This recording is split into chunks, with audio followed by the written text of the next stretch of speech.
പാഠപുസ്തക പരിഷ്കരണം ഇനി എല്ലാ വർഷവും നടത്താനൊരുങ്ങി വിദ്യാഭ്യാസ വകുപ്പ്. 2, 4, 6, 8 ക്ലാസുകളിലെ 128 title Malayalam, English, Tamil, Kannada medium പുസ്തകങ്ങൾക്കും അംഗീകാരം നൽകിയിട്ടുണ്ട്. ഏപ്രിൽ മാസത്തോടെ 10ാം ക്ലാസ്സിലെ പരിഷ്കരിച്ച പുസ്തകങ്ങൾ കുട്ടികൾക്ക് വിതരണം ചെയ്യാനൊരുങ്ങുകയാണ് വിദ്യാഭ്യാസ വകുപ്പ്. കഴിഞ്ഞ ദിവസം ചേർന്ന കരിക്കുലം കമ്മിറ്റി യോഗത്തിലാണ് പരിഷ്കരിച്ച പാഠപുസ്തകങ്ങൾക്ക് അംഗീകാരം നൽകിയത്. എല്ലാ വർഷവും പാഠപുസ്തകം പുതുക്കുന്നത് വിദ്യാഭ്യാസ വകുപ്പിന്റെ പരിഗണനയിലുമാണ്.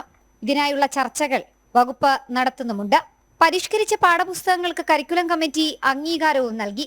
2, 4, 6, 8 ക്ലാസുകളിലെ 128 title Malayalam, English, Tamil, Kannada medium പുസ്തകങ്ങളാണ് കരിക്കുലം കമ്മിറ്റി അംഗീകരിച്ചത്.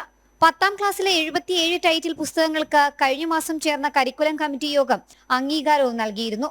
ഏപ്രിൽ മാസത്തോടെ 10ാം ക്ലാസ്സിലെ പരിഷ്കരിച്ച പുസ്തകങ്ങൾ കുട്ടികൾക്ക് വിതരണം ചെയ്യും. എല്ലാ പാഠപുസ്തകങ്ങളും അച്ചടി പൂർത്തിയാക്കി മെയ് മാസത്തോടെ കുട്ടികൾക്ക് നൽകാനാണ് വിദ്യാഭ്യാസ വകുപ്പ് ആലോചിക്കുന്നത്.